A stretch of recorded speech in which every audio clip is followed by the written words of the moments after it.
Hi everyone, a very good evening to all of you. आप सभी प्यारे प्यारे बच्चों का वार्म वेलकम है वाईटी एडिटोरियल क्लास में। फर्स्ट एडिटोरियल द हिंदू का आज कवर करेंगे, ओल्ड एंड अनसेफ इसका टाइटल है। मेरा नाम है अमन बहल। बाय प्रोफेशन मैं गवर्नमेंट ऑफिसर हूँ और आप ही की तरह कॉम्पिटिटिव एग्जाम्स का एस्पायरेंट रहा हूँ हिंदी मीडियम से। और इन क्लासेस के जरिए भी आपको यही सिखाया जाता है कि हिंदी वाले बच्चे इंग्लिश वालों के बराबर आकर के अपने एग्ज़ाम को कैसे अप्रोच करें। तो मैक्सिमम बेनिफिट लेना इसका। ग्रामर, वोकैब और कॉम्प्रीहेंशन तीनों चीज़ों को क्लास में एक साथ लेकर के चलेंगे। चलिए बिना देरी के शुरू करते हैं। आइए कुछ नया सीखते हैं।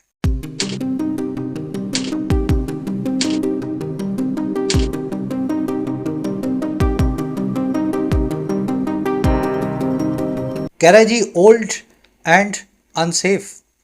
ओल्ड का मतलब होता है पुराना, सेफ मतलब महफूज या सुरक्षित, अनसेफ मतलब जिसमें सेफ्टी ना हो, जो सुरक्षित ना हो। कह रहे बहुत सारी बिल्डिंग्स हैं शहरों में जो पुरानी भी हैं और अनसेफ भी हैं, रहने के लिए सुरक्षित नहीं है। ध्यान देने की एक ही चीज़ है इसमें, एंड कंजंक्शन ने ओल्ड नाम के एडजेक्टिव को अनसेफ नाम के एडजेक्टिव से मिलाया हुआ है। कंजंक्शंस का यही काम होता है, एक ही तरह के वर्ड्स को वो मिलाती हैं। एडजेक्टिव को एडजेक्टिव से, नाउन को नाउन से, वर्ब को वर्ब से। चलिए मैं ये समझाना इसलिए चाह रहा हूँ, ओल्ड एंड अनसेफ्टी या सेफ्टी जो नाउन है उसको आप ज्वाइन नहीं कर सकते हो। ओल्ड तो एडजेक्टिव है, सेफ्टी एक नाउन है। तो सेफ्टी नाउन ओल्ड एडजेक्टिव से एंड कंजंक्शन यूज करके, इस्तेमाल करके नहीं जोड़ा जा सकता।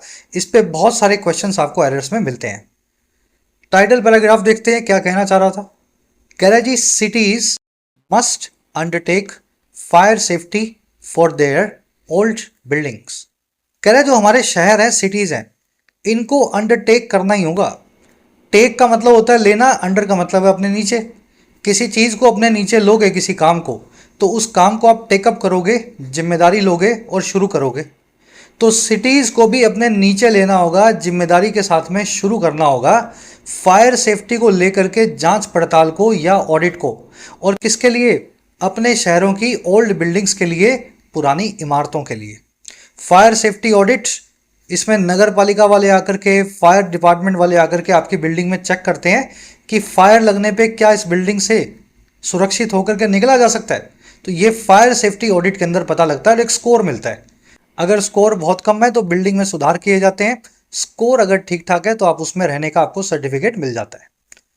चलिए, सिटी सब्जेक्ट है, एक नाउन है, मस्ट अंडरटेक इसकी वर्ब है। सारे सब्जेक्ट्स आपको ग्रीन कलर में मिलेंगे इस आर्टिकल में, वर्ब सारी की सारी पिंक कलर्स में मिलेंगी। वर्ब्स को पकड़ते रहना, सब्जेक्ट वर्ब को पकड़ने से आप सेंटेंस की आत्मा को पकड़ते हैं, मीनिंग के साथ साथ स्ट्रक्चर आपको समझ में आती है। अब जल्दी से आगे बढ़ के इस आर्टिकल की वोकैब मैं आपको दिखाता हूँ। 4-5 वर्ड शुरू में एक साथ देख लो। देखिए यूट्यूब पे तो अपनी क्लासेस आ ही रही हैं। इन क्लासेस के साथ साथ अगर स्ट्रक्चर्ड वे में आप अपने एग्जाम की प्रिपरेशन करना चाहो तो मेरी गाइडेंस में आप कर सकते हैं। ऐप के ऊपर YT your English tutor app, आपकी अपनी ऐप, कमेंट सेक्शन में इसका लिंक दिया गया है। English unlocked course full fledged चल रहा है। 10 दिन पहले कोर्स लॉन्च हुआ है। 2025 और 26 का हर एग्जाम का इंग्लिश का पोर्शन इस कोर्स में कवर्ड है। बिल्कुल बेसिक ग्रामर से चलेंगे और आगे बढ़ते हुए रीडिंग तक, कॉम्प्रीहेंशन तक, वोकैब तक, और एग्जाम के रेलेवेंट जितने भी क्वेश्चंस होते हैं 125-150 घंटे के इस कोर्स के अंदर सब चीजें कवर्ड हो जाएंगी। फायदा ले सकते हैं इस कोर्स का। कोर्स अभी लॉन्च हुआ है। यूज करें कूपन अनलॉक्ड को ताकि आपको कम फी के अंदर कोर्स मिल सके। इसी के साथ में ऐप पे आपको मिलेगा हमारा सुपर हिट राइटिंग का कोर्स। इस कोर्स में आपको लिखना सिखाया जाता है 50 घंटे में। सिर्फ काम की बात होती है 50 से 60 घंटे के अंदर किसी भी एग्जाम का राइटिंग का पोर्शन, डिस्क्रिप्टिव का पोर्शन आप यहां पे कवर कर सकते हैं। इस कोर्स के साथ साथ आपको मिशन यूपीएससी कोर्स मिलेगा। सिविल सेवाओं के लिए अगर आप माइग्रेशन करना चाहें हिंदी से इंग्लिश में, ऐसे राइटिंग के लिए, प्रेसी के लिए, सी सेट के लिए, तो इस कोर्स की मदद से आप खुद को माइग्रेट कर सकते हैं टू इंग्लिश लैंग्वेज। कोई भी क्वेरी हो ऐप से रिलेटेड, ये नंबर है व्हाट्सएप का, इस नंबर पे आप टीम से बात कर सकते हैं। ऐप का लिंक कमेंट सेक्शन में गिवन है। चलिए वो कैप शीट है। थोड़ा जूम इन कर दूं आपके लिए। सेवी पहला वर्ड है अपना। सेवी का मतलब होता है निपुण, इंटेलिजेंट, शार्प या एक्सपर्ट भी बोल सकते हैं किसी फील्ड में। अगर आप टेक सेवी हैं तो टेक्नोलॉजी को बहुत अच्छे से जानते हैं, किसी भी फील्ड में आप सेवी हो सकते हैं। Savvy investors diversify their investments to hedge against uncertainties.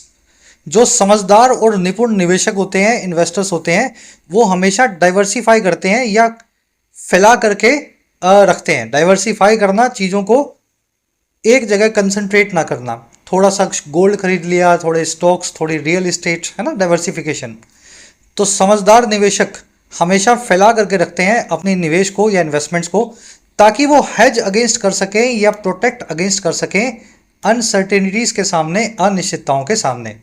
Hedge का मतलब होता है किसी चीज को प्रोटेक्ट करना, बचाना। सेवी को अक्यूट, श्रूड, डिसर्निंग और कैनी भी बोलते हैं। एकदम मजा हुआ, श्रूड या कैनी। तो ये कैनी नाम का वर्ड आर्टिकल में देखेंगे। सेवी तो हो गया निपुण, और कैनी और श्रूड होते हैं मजे हुए। चलिए अगला वर्ड अपने पास वेल निट। देखिए निट वर्ड जो बना है, ये बना है किसी चीज को बुनने से। निट का मतलब होता है बुना हुआ, और वेल का मतलब होता है बड़े अच्छे से। जैसे स्वेटर होता है ना, अगर वो वेल निट होगा तो वो स्वेटर को उधेड़ नहीं पाओगे आप। कोई शर्ट जो है अच्छे से वेल निट है तो यानी बड़ी मजबूत शर्ट है, फटेगी नहीं, उधड़ेगी नहीं। तो इस तरीके से स्वेटर या शर्ट की तरह कोई चीज़ बहुत अच्छे से बनी हुई हो, बहुत अच्छे से स्ट्रक्चर्ड, उसकी बहुत टाइट हो, तो उसको आप बोलेंगे वेल निट। यूज करके दिखाते हैं आपको। The plot of the book was well knit and realistic. किताब का जो प्लॉट था या कहानी थी, प्लॉट का मतलब होता है, देखो एक तो प्लॉट होते हैं जमीन के टुकड़े, प्लॉट ले लिया किसी ने, है ना, बेच दिया। और एक प्लॉट वर्ड का मतलब होता है षड्यंत्र, या फिर किसी नॉवल या किताब की कहानी, फिल्म की कहानी। तो यहाँ पे कहानी की बात हो रही है। जो कहानी थी इस किताब की वो बहुत अच्छे से कंस्ट्रक्टेड थी, बहुत अच्छे से बनाई गई थी, और रियलिस्टिक भी थी, रियलिटी के जो है बहुत नज़दीक थी। चलिए वेल निट, कोहेसिव, इस वर्ड को आप आर्टिकल में आज देखेंगे। बड़े अच्छे से बनी हुई कोई चीज। अगला वर्ड अपने पास ह्यूमंगस। देखिए दो वर्ड्स को याद रखना, जाइगेंटिक और ह्यूमंगस। जाइगेंटिक बना है जायंट से, जायंट मतलब दानव, तो जाइगेंटिक क्या हो गया, दानवाकार, इनॉर्मस, जो साइज में, आकार में बहुत बड़ा हो, और वही होता है ह्यूमंगस, एक्सट्रीमली लार्ज और enormous in size. The humongous cake was enough to feed the entire party. ये जो बड़ा सा केक था, दानवाकार केक था, ये पर्याप्त था या इनफ था, काफ़ी था फीड करने के लिए, खिलाने के लिए पूरी पार्टी को। हर आदमी जो है इस केक से कुछ ना कुछ खा सकता था। तो जाइगेंटिक और ह्यूमंगस दोनों वर्ड्स आज के आर्टिकल में आने वाले हैं, बड़े कॉमन वर्ड्स हैं। लास्ट वर्ड आपके लिए नया है, एक फ्रेज है हसल एंड बसल। कभी बाजार में जाना, और कौन सा, सब्जी मंडी में, शाम के वक्त या सुबह सुबह के टाइम, तो इधर से आलू वाला आवाज़ दे रहा होगा, प्याज वाला, है ना, लोग ले रहे हैं, दे रहे हैं, कोई मोल भाव कर रहा है। तो ये जो माहौल होता है ना, अंग्रेजी में इसको बोलते हैं हसल एंड बसल। इसको चहलकदमी भी बोला जाता है, जहाँ पे बिजी और नॉइजी एक्टिविटी हो और लाइवली इन्वायरमेंट हो, है ना, हर आदमी किसी काम में लगा हुआ है, बाजार में लोग खरीद रहे हैं, बेच रहे हैं। अंग्रेजी में इसको बोलते हैं hustle and Bansal. Hustle and बसल से ही एडजेक्टिव बनता है हसलिंग एंड बसलिंग। कोई भी प्लेस, कोई भी जगह हसलिंग बसलिंग होगी, समझ पा रहे हैं, जहाँ पे इस तरह का माहौल हो। चलिए, the hustle and bustle of the market made it hard to hear. जो मार्केट की चहलकदमी थी, हसल एंड बसल थी, उसने इस चीज़ को बड़ा मुश्किल बना दिया मुझे सुनने के लिए। मैं जो भी सुनने की कोशिश कर रहा था फ़ोन पे किसी की बात को, या है ना सामने से, पर इस चहलकदमी की वजह से बड़ा मुश्किल हो गया था मेरे लिए। It made it hard to hear. चलिए, इसको हबब भी बोलते हैं, कमोशन भी बोलते हैं। आपके लिए नए वर्ड्स हैं हसल एंड बसल को, you will see in the article today. 4 he words हैं लेकिन सारे नए हैं आपके लिए। अब आर्टिकल पे आ जाओ, एक समरी आपको दें किस बारे में लिखा हुआ है। हैदराबाद में रिसेंटली एक बिल्डिंग में आग लगी, और उस बिल्डिंग में ऐसा नहीं है कोई गरीब परिवार रहता था झुग्गी झोंपड़ी में।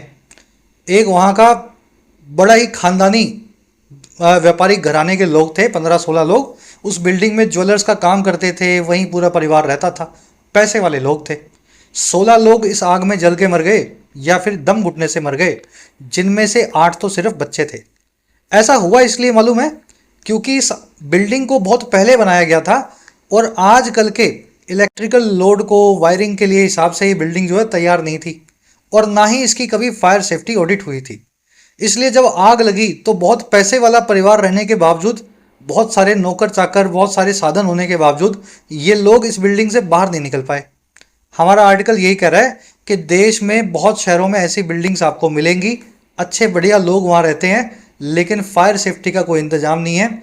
सरकार का पहला फर्ज यही बनता है कि पूरे देश में एक एक बिल्डिंग में घुस करके फायर सेफ्टी ऑडिट करवानी पड़े, चाहे जबरन करवानी पड़े, करवाए।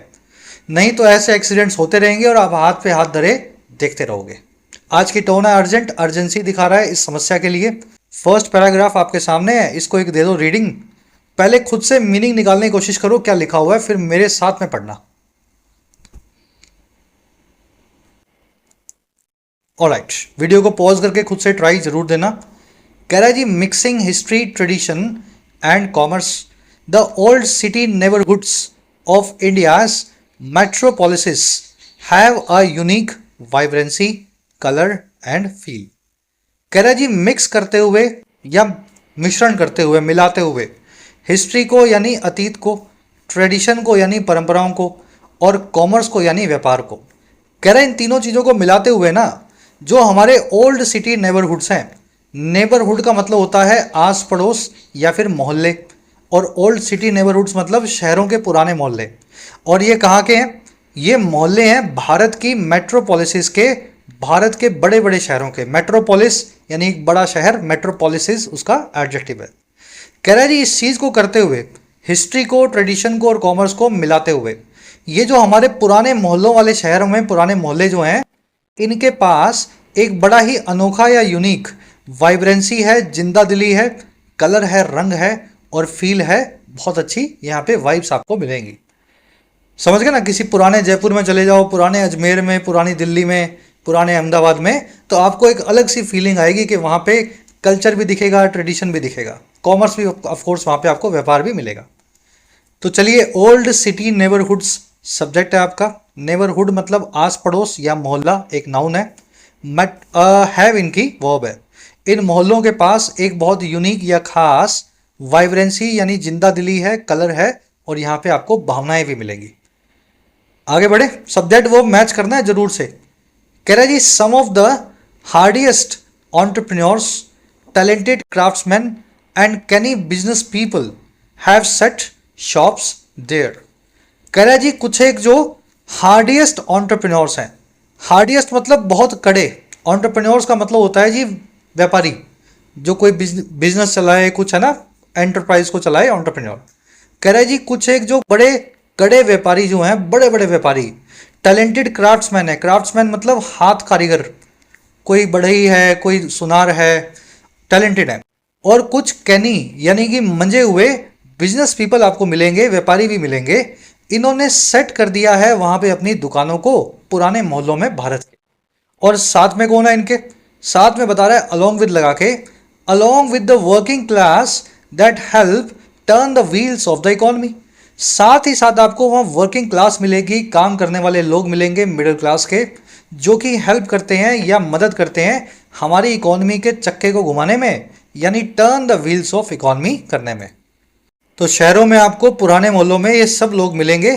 कुछ लोग वहाँ पे बड़े व्यापारी होंगे और कुछ उनके पास मिडिल वर्किंग क्लास के लोग होंगे, जो हमारी इकोनॉमी का चक्का घुमाते हैं, turn the wheels of economy करते हैं।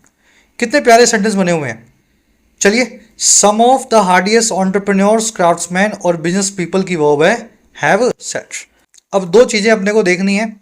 देखिए, एक तो वर्किंग क्लास, जिसको आप मिडिल क्लास भी बोल सकते हैं या लोअर मिडिल क्लास बोल दो।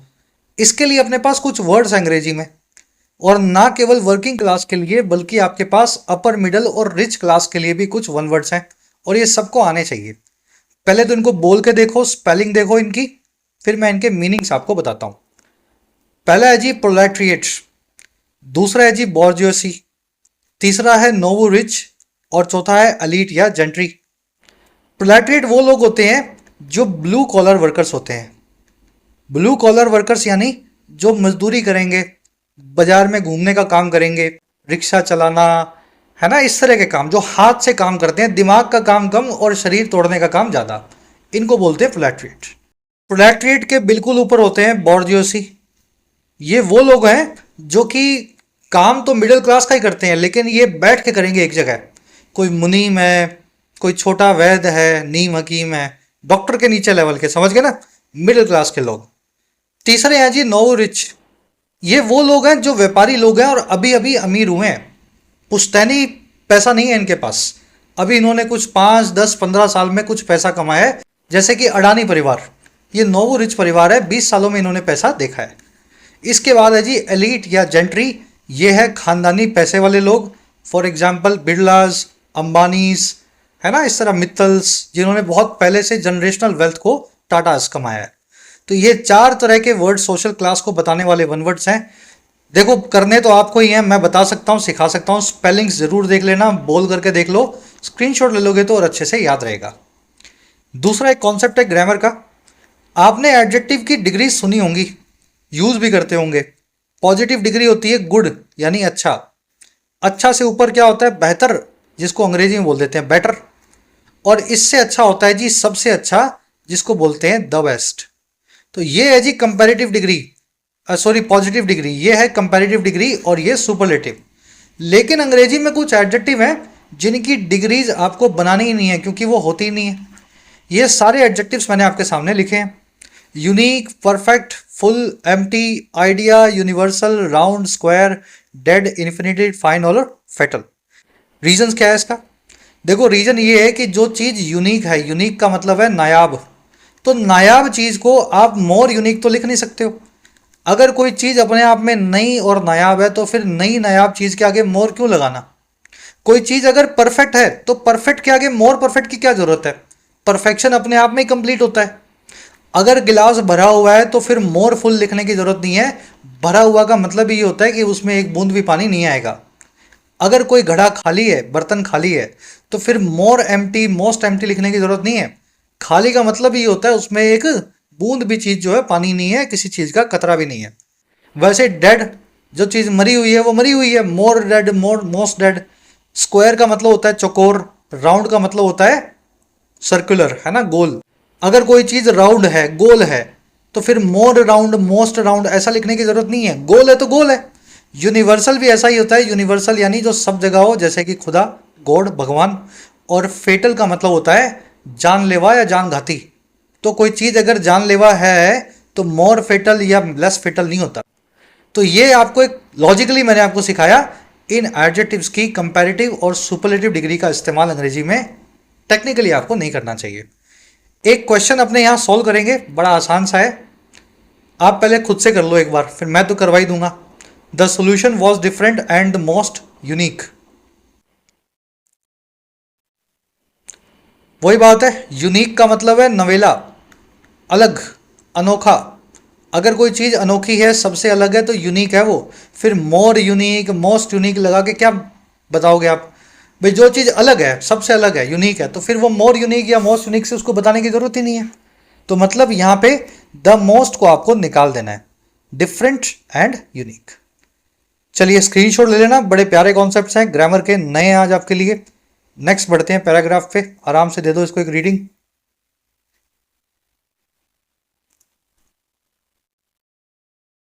चलिए, कह रहा जी these neighbourhoods are home to narrow lanes, crumbling commercial structures and pigeon holes that serve as residences. कह रहा है ये जो आस पड़ोस है, ये मोहल्ले हैं पुराने वाले, ये होम है, घर है। और किसके लिए? ये घर है बहुत संकरी गलियों का, और क्रम्बल करते हुए या ढहते हुए, चकनाचूर होते हुए दुकानों का, कमर्शियल स्ट्रक्चर्स का, और ऐसे खांचों का, पिजन होल्स का, किनारों का, नुकड़ों का, जो सर्व करते हैं या काम करते हैं रेसिडेंसीज का या घरों का। तो ये आपको जो पुराने मोहल्ले ना ऐसे ही मिलेंगे। यहाँ पे पतली पतली सड़कें होंगी, कोई इमारत टूट रही होगी, गिर रही होगी, कोई दुकान, किसी किनारे नुक्कड़ में घर बना होगा, छोटा सा मकान होगा, उसमें लोग रहते होंगे। नेबरहुड्स की वर्ब है आर, होम टू होना, किसी का घर होना। ये नेबरहुड्स घर हैं ऐसी संकड़ी गलियों का। लेन का मतलब है गली, नैरो का मतलब है सकड़ा। क्रम्बल करना यानी ढह जाना, ब्रेक होना, चकनाचूर होना छोटे छोटे टुकड़ों में। तो यहाँ पे दुकानें भी आपको ढहती हुई मिलेंगी। पिजन होल्स का मतलब मैंने आपको बताया, छोटा सा खांचा, शेल्फ। देखने में आपको लगे कि घर नहीं है, लेकिन उसमें आपको 10 लोग मिल जाएंगे अंदर, है ना, मजदूर वगैरह काम करने वाले। पिजन होल्स बोलते हैं इनको। दैट है इसकी, दैट इसके लिए आया, वो है इसकी साउ। कह रहा है जी packed with people, these bustling neighbourhoods create well knit communities too. कह रहा है जी भरे हुए हैं खचाखच जो पीपल से, लोग आपको खूब मिलेंगे इन मोहल्लों में। कह रहा है ऐसे ये मोहल्ले जो हैं जो बहुत बसलिंग नेबरहुड्स हैं। हसलिंग बसलिंग याद है आपको, चहलकदमी वाला, जहाँ पे खूब शोर हो, बातचीत हो। कह रहा है ये जो हसलिंग बसलिंग, हसलिंग नहीं लिखा हुआ, बसलिंग लिखा हुआ खाली, ये जो चहलकदमी वाले मोहल्ले हैं ना, ये क्रिएट करते हैं बहुत ही नज़दीकी कंस्ट्रक्टेड कम्युनिटीज को, समाजों को। यहाँ लोगों में भाईचारा, प्यार प्रेम आपको बहुत ज़्यादा मिलेगा। चलिए नेबरहुड्स की वो भाई, क्रिएट वेल निट यानी क्लोजली कंस्ट्रक्टेड कम्युनिटीज यानी समुदाय, लोग बहुत मिलजुल के रहते हैं यहाँ पे, वेल निट होते हैं। कह रहा है जी built well before modern fire safety norms evolved, most of these buildings are also major fire hazards. कह रहा है जो बिल्ट हैं, बने हुए हैं बहुत पहले, वेल बिफोर हमारी मॉडर्न फायर सेफ्टी की जो नॉर्म्स हैं, जो रूल्स हैं, जब वो इवॉल्व हुए थे, डेवलप हुए थे। कह रहा है हमारी फायर सेफ्टी के नॉर्म्स के बनने से काफ़ी पहले के जो ये बिल्ट है। कह रहा है ज़्यादातर ये जो बिल्डिंग्स है ना इस टाइप की, ये एक मेजर या बहुत बड़ा फायर हैजर्ड भी है या आग का खतरा भी है। हैजर्ड का मतलब होता है सोर्स ऑफ डेंजर, ऐसी कोई जगह या स्रोत जहां से आपको खतरा पैदा हो जाए। फायर हैजर्ड है यानी यहाँ फायर का खतरा हर वक्त सर पे मंडराता है। समझ आ रहा है ना भाई, सब कुछ आसान ही है। फायर सेफ्टी नॉर्म्स की वर्ब है इवोल्व, इवोल्व का मतलब होता है चीज़ों का बनना, डेवलप होना। मोस्ट ऑफ दीज बिल्डिंग्स की वर्ब है आर। बिल्ड यहाँ पे वर्ब की थर्ड फॉर्म पास्ट पार्टिसिपल है, सब्जेक्ट के ऊपर काम करेगा।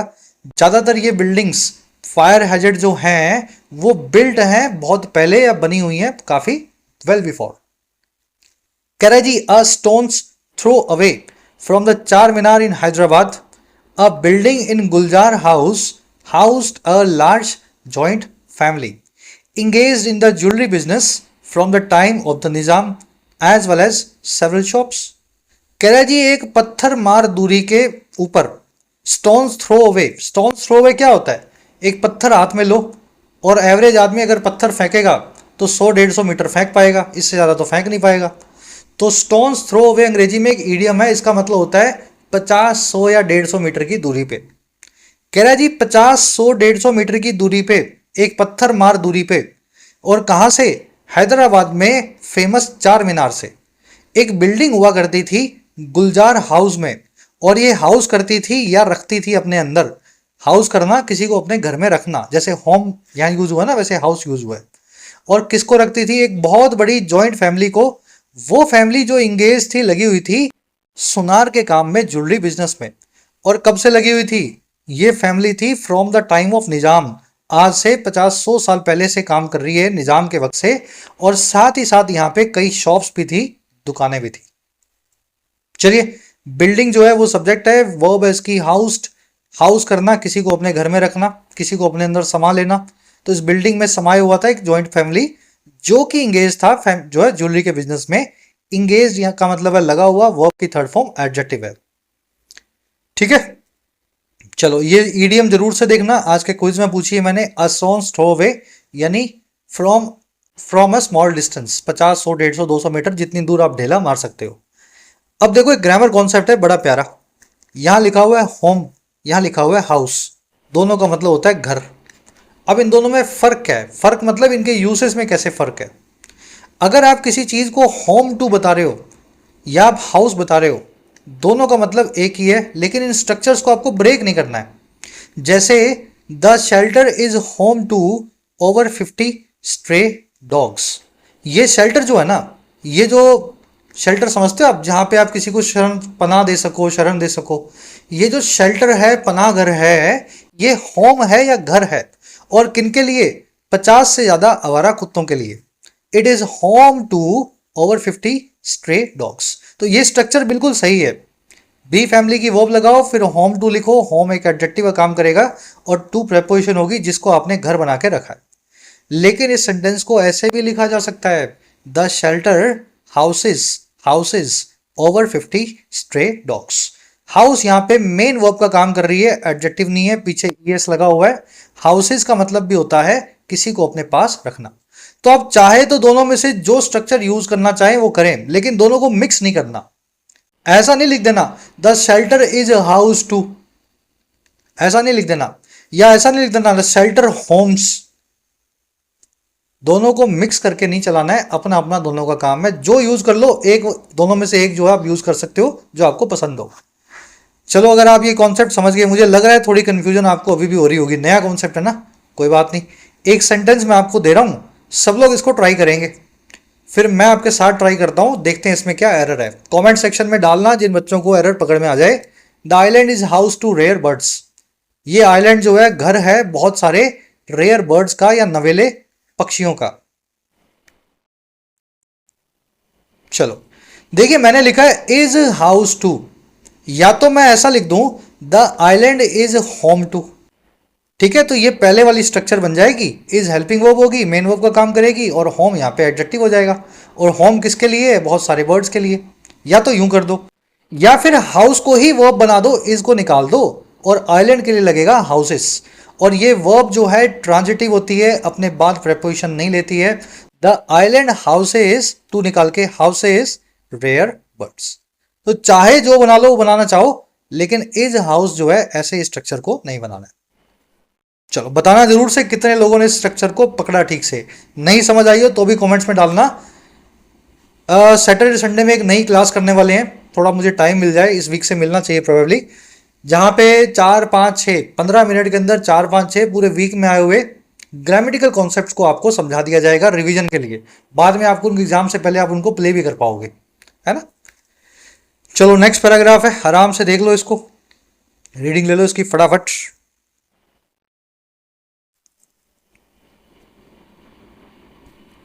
कह रहा है जी, as is common in all cities a tunnel like entrance near the shops led to a passage and then a courtyard around which there were shops on the ground floor and living areas above. कह रहा है कि जैसा कि होता है as is, और क्या होता है बहुत कॉमन होता है पुराने शहरों में। एज यहाँ पे एक प्रोनाउन का काम कर रहा है, इज इसकी वर्ब है। कह रहा है कि जैसा कि बहुत कॉमन होता है ओल्ड सिटीज में, एक टनल जैसी एंट्रेंस थी, एक गुफा जैसी प्रवेश द्वार था इन दुकानों के पास, और ये लीड टू करता था, हमें ले जाता था एक गलियारे तक या पैसेज तक। उस बिल्डिंग की स्ट्रक्चर बता रहा है, आर्किटेक्चर। और फिर क्या करता था?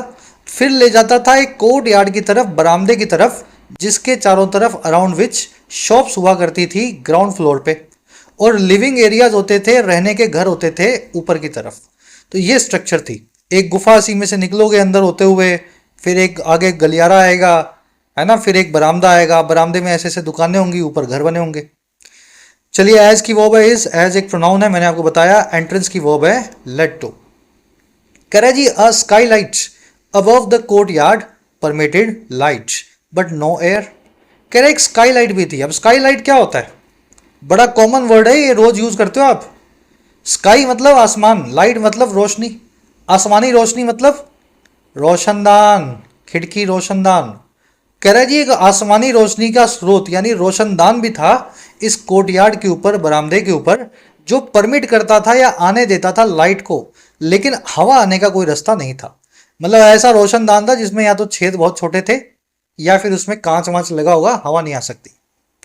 कह रहा on Sunday morning fire devastated the family killing 17, 8 of them children. कह रहा है जी, संडे की इस मनहूस मॉर्निंग को, सुबह को, एक फायर ने डिवोस्टेट कर दिया, तबाह कर दिया एक परिवार को, 17 लोगों की जान लेते हुए, जिनमें से 8 हुआ करते थे बच्चे। चलिए, फायर की वो है डिवोस्टेटेड, डिवोस्टेट करना, तबाही मचाना। कह रहा जी, there was only one staircase to the living areas, a common feature in such accidents. और कह रहा है सिर्फ एक ही स्टेयर केस था या जीना था। स्टेयर केस समझते हो ना, सीढ़ियां जो होती हैं, स्टेयर केस, सीढ़ियों का एक ही रास्ता था ऊपर के घरों की तरफ आने जाने के लिए, जो बड़ी कॉमन सा फीचर है, बड़ा ही कॉमन सी बात है ऐसे एक्सीडेंट्स के अंदर। जब सीढ़ियां एक ही तरफ होंगी, आने जाने की एक ही सीढ़ी होगी, अगर उसमें लग गई आग तो ऊपर वाले ऊपर और नीचे वाले नीचे। स्टेयर केस की वर्ब है वॉज। कह रहा है जी, a few seconds of inhaling smoke can trigger panic. कह रहा है कुछ एक सेकेंड जो हैं धुएं को इनहेल करने के, ये ट्रिगर कर सकते हैं या भड़का सकते हैं पैनिक को, आपके अंदर अफरा तफरी को या डर को। ठीक है, सेकंड्स की वो है कैन ट्रिगर, ट्रिगर का मतलब होता है भड़काना। Brain death happens in a few minutes. और कह रहे जी, आपके दिमाग की जो डेथ है वो होने लगती है कुछ ही मिनट्स में। जब ऑक्सीजन नहीं मिलेगी, आग जलेगी, धुआं लोगे आप अंदर, तो ब्रेन डेथ से आदमी मर जाता है। आग से नहीं मरता, धुएं से मरता है। तो ब्रेन डेथ जो है कुछ मिनट्स में होने लगती है। The dead had literally no means of escape. Once the fire to cover the narrow passage. कह रहे जो डेड थे, द डेड का मतलब होता है सभी के सभी मृत लोग। द प्लस में एडजेक्टिव लगा दो तो आप पूरी क्लास को बताते हैं। द पुअर यानी सभी गरीब, द रिच मतलब सभी अमीर, द डेड मतलब सभी मृतक।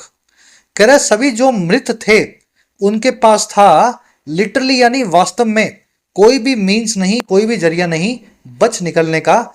एक बार जब यानी वंस फायर ने टेक ओवर कर लिया, अपने कब्जे में ले लिया इस संकड़े से पैसेज को, इस जो है बिल्डिंग के अंदर बरामदे के बाहर के गलियारे को। द डेड की वर्ब है हैड, लिटरली मतलब वास्तव में, रियली, ठीक है, रियली। मीन्स का मतलब होता है जरिया, फायर की वर्ब है टू कवर, टेक ओवर करना, किसी चीज को अपने कब्जे में लेना। सब कुछ पढ़ने में आसान है ना, फटाफट प्रोसेस इसीलिए करवा रहा हूं मैं, जब आर्टिकल आसान हो पढ़ने में तो उनको फटाफट प्रोसेस किया जा सकता है। नेक्स्ट पैराग्राफ है,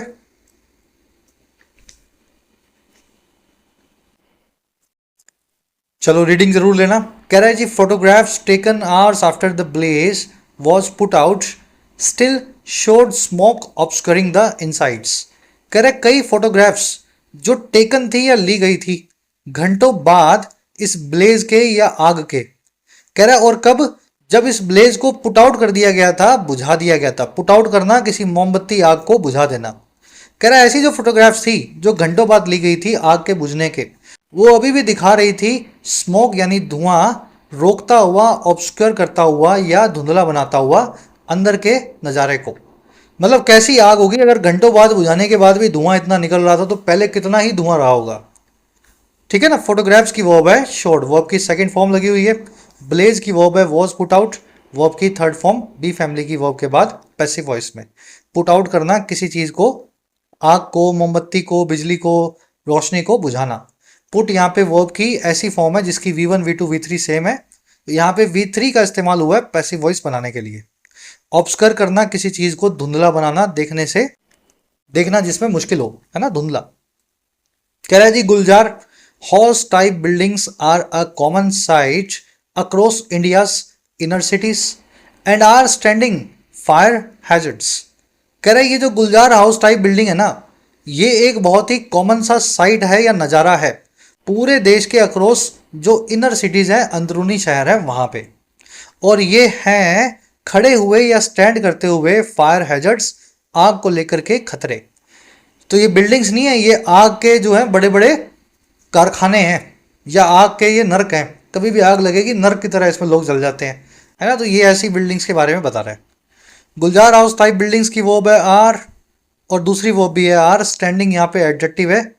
आग के ऐसे हैजर्ड्स हैं जो खड़े हैं बिल्डिंग की तरह, है ना। स्टैंडिंग को यहाँ पे वर्ब नहीं एडजेक्टिव मानेंगे। साइट एक नाउन है, साइट का मतलब होता है ऑप्टिक्स या नजारा। कह रहा है in Hyderabad the street was wide enough for fire fighters to access but that is not the case elsewhere. कह रहे हैदराबाद के केस में तो स्ट्रीट जो थी, ये गली थी, ये वाइड इनफ थी, ये पर्याप्त तौर पे इतनी चौड़ी थी कि फायर फाइटर्स इसको एक्सेस कर पाए, आग के जो बुझाने की जो अग्निशमन दल है वो गली में घुस पाए। कह रहे लेकिन ये भी केस नहीं होता दूसरी कई जगहों पे, आग लगने के बाद में फायर फाइटर्स भी गली में नहीं पहुंच पाते। स्ट्रीट की वर्ब है वॉज, वाइड इनफ आप समझते हैं, वाइड एक एडजेक्टिव है, इनफ का मतलब होता है पर्याप्त। तो पर्याप्त तौर पे स्ट्रीट जो है वाइड इनफ थी। दैट की वर्ब है। कह रहा है जी a fire safety audit would establish key deficiencies of each building and perhaps suggest solutions. कह रहा है अगर सरकार ये काम करवा दे फायर सेफ्टी की ऑडिट, तो ये एस्टैब्लिश कर देगी या निर्धारित कर देगी बड़े अच्छे से जो जरूरी डेफिशिएंसीज हैं या कमियां हैं हर बिल्डिंग में, और शायद ये सजेस्ट भी कर दे कोई सॉल्यूशन, कोई जरिया, कोई हल भी आपको बता दे। लेकिन फायर सेफ्टी ऑडिट इन सारी बिल्डिंग्स की पहले करवाई जाए। ऑडिट की वर्ब है वुड एस्टैब्लिश, एस्टैब्लिश करना, चीज़ों को निर्धारित करना। डेफिशिएंसीज का मतलब होता है फ्लॉज, कमी किसी चीज़ के अंदर का, समझ गए ना। चलिए, और दूसरी जो फायर सेफ्टी ऑडिट की वर्ब है suggest, it would establish and it would suggest solutions. कह रहे जी but there are millions of such buildings and this would be a humongous task. कह रहे लेकिन समस्या ये है ऐसी दसियों लाख बिल्डिंग्स हैं भारत में, there are millions of such buildings, और ये काम जो है ना ये हो जाएगा एक दानवाकार काम, ह्यूमंगस या जाइगेंटिक टास्क। चलिए इनफ नाम के वर्ड को देखना। इनफ का मतलब होता है काफी, सफिशिएंट, या इसको पर्याप्त भी बोलते हैं, है ना, पर्याप्त। इनफ की एक खासियत है, ये एडजेक्टिव बनेगा अगर ये नाउन के आगे आएगा, और एडवर्ब बनेगा तो जो है एडजेक्टिव के बाद में आएगा। अगर कोई चीज़ काफ़ी या पर्याप्त है और वो नाउन है तो इनफ उसके पहले आएगा, और अगर वो कोई चीज़ एडजेक्टिव है तो इनफ उसके बाद में आएगा एडवर्ब बन के। इसकी पोजीशन को हमेशा माइंड करना है। जैसे पानी जो है एक नाउन है, और स्मार्ट, स्मार्ट का मतलब होता है तेज, पैनी जो है सोच वाला, पैनी नज़र वाला, स्मार्ट, स्मार्ट एक एडजेक्टिव है। अगर मुझे ये बोलना है कि कोई आदमी पर्याप्त तौर पे स्मार्ट है, या फिर हमारे पास इनफ पानी है, तो पानी के पहले इनफ लगा दूंगा, इनफ वाटर बोल दूंगा, और स्मार्ट के बाद में इनफ लगा दूंगा, स्मार्ट इनफ बोल दूंगा। ध्यान रखना इस चीज का, एडजेक्टिव होगा तो बाद में। चलो सीख लिया तो इसी बात पे क्वेश्चन भी सॉल्व करो। 2 बार मैंने इनफ को इस्तेमाल किया है, चेक करो क्या ये इस्तेमाल सही है गलत है और कैसे इसको सही किया जाए। Despite having money enough, she was not enough smart to invest it wisely. बावजूद रखने के या हैव करने के पैसे को, मनी को, जो काफी थी, इनफ थी, वो इतनी स्मार्ट नहीं थी, पर्याप्त तौर पे इतनी तेज नहीं थी कि पैसे को ठीक से इन्वेस्ट कर सके। पैसा तो था लेकिन उसको इन्वेस्ट नहीं कर पा रही थी। चलो मनी क्या है, एक नाउन है, अनकाउंटेबल नाउन है। स्मार्ट आपने देख लिया, स्मार्ट एक एडजेक्टिव है। अगर पर्याप्त तौर पे वो स्मार्ट नहीं थी तो स्मार्ट इनफ लिखेंगे, स्मार्ट के बाद में लिखेंगे। और पर्याप्त उसके पास अगर पैसा था तो मनी को, इनफ को मनी से पहले रखेंगे, डिस्पाइट हैविंग इनफ मनी। दोनों ही जगह इनफ की पोजीशन गलत है, आपको चेंज करनी है। बढ़े आगे। इस कॉन्सेप्ट को आज के क्विज में पूछा है आपसे मैंने, स्क्रीनशॉट ले सकते हो आप इसका, देख लो। चल लास्ट टाइम भी अपना पैराग्राफ फटाफट कर दो इसको।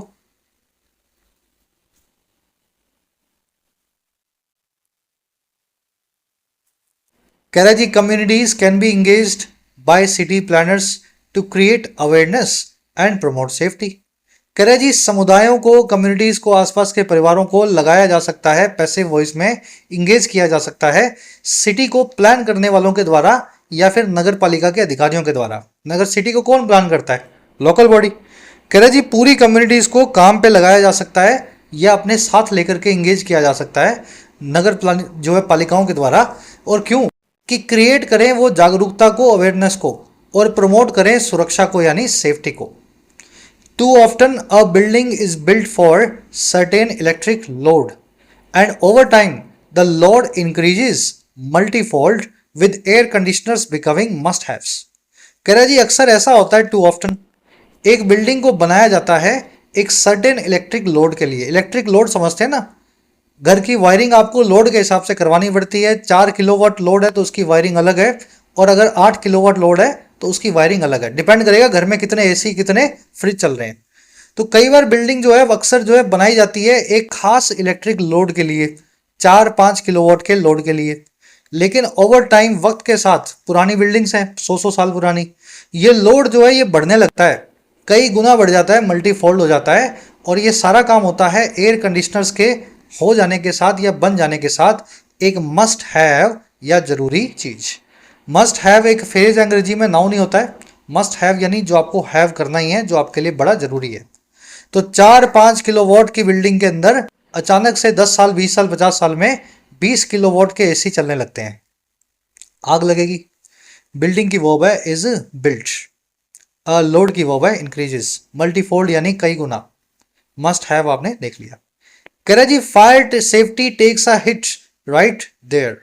कह रहा है यहीं आकर के, बिल्कुल राइट देयर, जब ये नज़ारा होता है यहीं आकर के, राइट देयर, फायर सेफ्टी जो है वो टेक अ हिट करती है।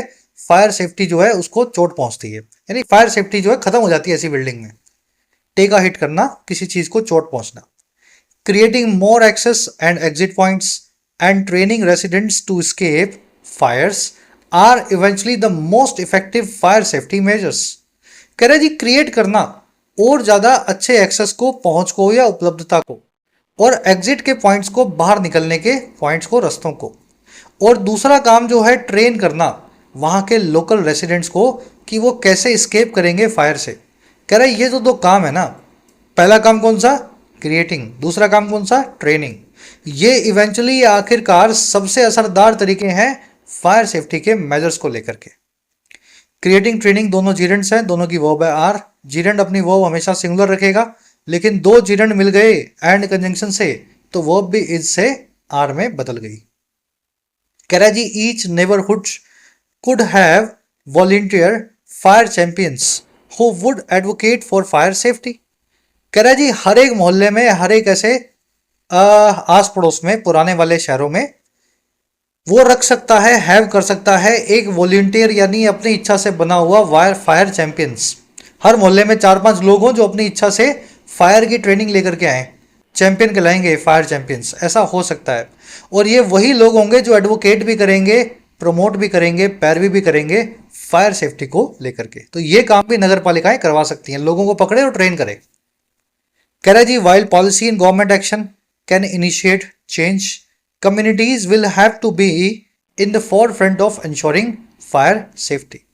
कह रहा जी लास्ट में जहां सरकार के जो कानून कायदे हैं और पॉलिसी है और सरकार का जो एक्शन है, जो सरकार हरकत करती है, कह रहा है वो इनिशिएट कर सकते हैं चेंज को, थोड़ा बदलाव लाना शुरू कर सकते हैं, इनिशिएट करना शुरू करना। कह रहा हो जाएगा ये। वहीं पे कम्युनिटीज को आगे आना होगा, लोगों को आगे आना होगा और उनको बनना होगा आगे आकर के in the forefront. In the forefront मतलब आगे से मोर्चा संभाले हुए, सबसे आगे। और किस काम के लिए, इंश्योर करने के लिए अपनी खुद की जिंदगियों को, फायर सेफ्टी को। सरकार सिर्फ समझा सकती है, इनिशिएट करेगी चेंज को। अल्टीमेटली वहां के लोकल लोगों को आगे आकर के देखना है कि हमारे मोहल्ले में अगर आग लगी तो कितना सेफ है हमारा मोहल्ला। पॉलिसी एंड एक्शन की वर्ब है कैन इनिशिएट, कम्युनिटीज की वर्ब है विल है। बी इन द फोरफ्रंट यानी सबसे आगे होना, किसी चीज का मोर्चा संभालना। चलिए रैप अप करते हैं क्लास को। होपफुली इंटरेस्टिंग लगा होगा आज का आर्टिकल, पढ़ने में आसान था ना। चलो अब जो सीखा इस क्विज पे अपने को अप्लाई करना है। पहले कॉम्प्रिहेंशन के क्वेश्चंस हैं, आप चाहो तो एक ब्रेक ले लो 10-20-50 सेकंड का, 1-2 मिनट का, फिर वापस आओ और इन क्वेश्चंस को सॉल्व करो। इस पैसेज के हिसाब से सबसे ज्यादा प्लॉसिबल या पॉसिबल, प्लॉसिबल का मतलब होता है संभावित या पॉसिबल, रीजन क्या था कि क्यों फायर ऑडिट्स जो हैं बड़ी रेयर हैं, बड़ी ना के बराबर हैं ओल्ड सिटी एरियाज में। सरकार इतनी निठल्ली क्यों है, फायर सेफ्टी क्यों नहीं करवाती, इन पुरानी बिल्डिंग्स में जा जाके एक एक बिल्डिंग का सर्वे क्यों नहीं होता। देखो रीजन इसका एक ही है, ये बिल्डिंग्स 1, 2, 20, 30, 50 नहीं है, ये 10 लाख हैं। The share volume of unsafe buildings makes it overwhelming. जो निरा वॉल्यूम है, जो प्योर वॉल्यूम है, पैमाना है इन बिल्डिंग्स की संख्या का, अनसेफ बिल्डिंग्स का, वो इस काम को ओवरवेलमिंग बनाता है, बर्डन देने वाला बनाता है। 10 लाख बिल्डिंग को सरकार कैसे करे, 1 साल में 2 साल में नहीं, 20-30 साल का काम है करने का। चलिए फर्स्ट में आंसर आपका बनेगा डी। सेकंड पे आ जाओ। ये जो स्टेटमेंट दी गई थी, fire safety takes a hit right there, electric load की जब बात करते हुए इस स्टेटमेंट को दिया गया था, इस स्टेटमेंट के क्या इंप्लीकेशन थे या मायने थे, क्यों स्टेटमेंट को लिखा गया, स्टेटमेंट का मीनिंग क्या है। इस स्टेटमेंट का यही मीनिंग था, जब आप बिल्डिंग बनाते हो 1960 में और 2015 में 25 के अंदर वहां पे 15 एसी भी लगे होते हैं जो आपने सोचे नहीं थे, और वायरिंग जो है 60 वाली ही चल रही है, 70 वाली चल रही है, तो फायर सेफ्टी इस वायरिंग की वजह से हिट लेती है, यानी फायर सेफ्टी की मतलब फायर सेफ्टी वहां पे खत्म हो जाती है, फायर को लेकर के आपके एक्सीडेंट वहां पे होंगे ही होंगे। तो overloading circuits without upgrading systems poses major fire risk. ठीक है ना, सर्किट को आपने ओवरलोड कर दिया है, वायरिंग पुरानी की पुरानी चल रही है। चलो अब लास्ट के 3-4-5 क्वेश्चंस हैं, ये करने हैं खुद से सॉल्व। अ स्टोन्स थ्रो अवे, ये क्या होता है भाई, पुट आउट करना, इस फ्रेजल वर्ब का क्या मीनिंग है, और पोलैट्रिएट कौन से तरह के लोग होते हैं। 3 एरर्स मिलेंगी लास्ट में। पहला आपको एरर मिलेगा इस वर्ड की वजह से, दूसरी आपको जरूर मिलनी चाहिए इस वर्ड के आसपास, और तीसरी आपको मिलेगी यहां पे, आराम से ढूंढ लेना। 3 से लेकर के 8 तक यानी 6 क्वेश्चंस के आंसर फर्स्ट कमेंट में डाल दिए गए हैं, चेक कर लो फर्स्ट कमेंट से आंसर और बताना आउट ऑफ 8 आपको कितने मार्क्स मिले। क्लास अच्छी लगी हो तो क्लास बाद में एक फीडबैक जरूर दिया करो। पूरी देखने वाले बच्चे पीडी लिख दिया करो सर पूरा देखा, और अगर इंटरेस्टिंग भी लगी हो तो पीडीआई लिख दिया करो सर पूरा भी देखा, इंटरेस्टिंग भी लगा। आपका फीडबैक मेरे लिए हमेशा वेलकम रहता है, कमेंट सेक्शन आपके लिए खुला हुआ है। Until then